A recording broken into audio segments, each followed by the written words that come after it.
Before we crack on with the review of the Skoda Kodiaq, if this is your first time here, click the subscribe button. I'd be very happy if you did. This is the most important car that Skoda's ever put out. Now that's saying a lot, considering the Octavia and the Superb all sell very well for them. Fabia not so much, even though it's probably one of my favourite cars in the Skoda range. Why is the Kodiaq so expensive? And make no mistake, it's the Kodiaq Bear that this is named after. Kodiaq rather than IAK. That causes confusion on Instagram hashtags. But this is the most important car that Skoda's put out in years. Actually, maybe even ever. This is so full of simply clever, it probably should have a degree. This is the 150 brake horsepower 2-litre diesel version, but it does come in a 1.4 litre petrol and a number of other engines in between. I kind of like this engine. It's kind of the best of both worlds. It's really quiet, even though I've got all the windows open. Let me close the two side windows. The two side windows are shutting now. The roof is still fully open here above my head. Wafting along. Wafting. But why though? Why is it so important? Why does the Kodiaq tick all of my boxes? Well, that's pretty straightforward as well. I have a family with two smallish kids. They're not small as they used to be, but since I started this channel, they used to be tiny and little tiny seats and everything. But now they're big. They kind of get their own cornflakes in the morning. You know, it's that kind of big now at this stage. So they're 7 and 8, but they're going on 15, it feels that way. And they're expanding. I thought that we'd carry less crap as the kids got older because we wouldn't have such big car seats. Nope. Carry more crap. And friends. Other people want to come along as well. This 7-seat works perfectly. Now, I don't want a tow on, so I'm not too worried about a tow bar. If you're worried about a tow bar, you can't have 7 seats. That seems a bit odd to me, but it's probably something to do with the floor pan underneath and trying to get a retractable thing in it. Let me just close this top roof on. Let's make it even quieter. Look at that. Perfectionio. Perfection.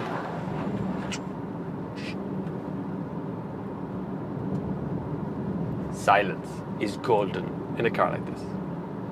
Now, I'm only in 5th. I have 6 gears. This is a 4x4 model. This can go pretty much anywhere. And I'm very happy to say that I also have auto air conditioning. Hear that?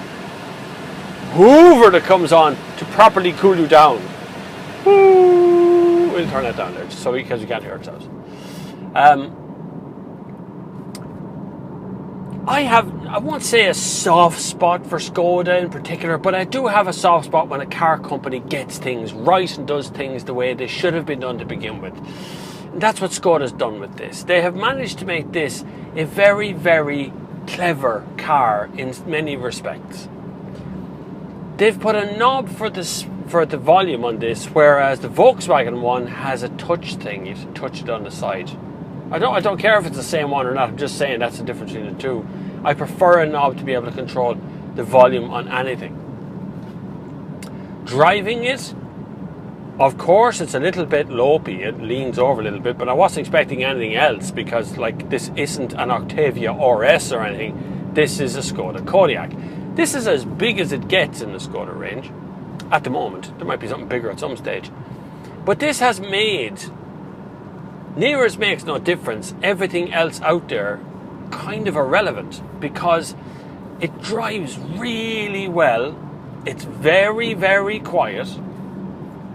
There's tons of options. You could spec options this till you're sick in the face. But even the middle one, this is the style version of it. So this is as probably high up as it gets. Now I have to say the wheels on the outside are gorgeous. They're an over €700 option. The range actually starts at about 28.7, I think, is where it actually starts, and then tops out at like 38. A little bit. There's kind of a 10 grand walked into two, the bottom and top range. And then you can spec on other stuff after that as well, like the alloy wheels on the outside, or there's loads of options, right? Active cruise control. None of that's on this car. I have some special wheels, but that's about it, really. Is there anything I dislike about this car? Oh, I'll tell you one little tiny bug. It's just a tiny bug, and I bet this will be fixed with a software update or something. So, okay, this is hard to explain, but if you're a person like me who listens to podcasts or listens to audio streaming or listens to, stuff on the radio or, well, maybe not radio, but mostly from streaming, right? And you stop the car and you turn off the ignition.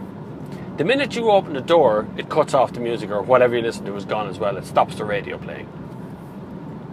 Now that may seem like a very tiny thing, but when I just want to open the door, I don't necessarily want to stop listening to anything. I just want to open the door to get out, and I want the music to continue playing. I have to go about turning it all back on again. It's just a pain. And one other tiny little thing as well is when you get out and you lock the doors, you can close the windows from the remote control key fob, right? Perfect, works a treat. It's great, I've used it loads of time today. But it doesn't close the sunroof. The sunroof stays open, and no matter what you do on the thing, it doesn't close it. After that, they are two of the most smallest flies. They're like spitting out flies. I'm not even worried about them. This car does everything I want a car to do, and way more than that. Everything is as I expect it to be. It is a 6-speed manual box that works perfectly in all situations. 150 brake horsepower, plenty of torque to go with that horsepower. Really, really nice. Very smooth delivery across the torque band the whole time. It does feel like a towing car, although you'll have to dump the 2 extra seats to get the towing bar. It will carry 7 people. Now, you're not going to carry the 2 in the back very far. And I know a lot of journalists go on, it's more suited to children. It's not. You'll get a human adult into it as well, but just, they're not going to be a 300-pound American, for instance, right? They're going to be a little bit skinnier than that. Or, actually, we're the fattest country in Europe at the moment, a 300-pound Irish person. If they get the Kodiaq as right as this, the rest of the world of motoring is in deep doo-doo, without a shadow of a doubt, because this is damn near perfection when it comes to SUV. They have learned a lot, and I cannot recommend it high enough. If I give stars, and I don't normally give stars, it'd be 5 out of 5. I failed to see what you could do wrong here by buying a Skoda Kodiaq. I'm glad you liked the review. I'd be very happy if you subscribed. Click the button down below. The subscribe button is right there. Thank you very much for watching. And until the next time, I'll see you on the far side. Ain't it punkin'?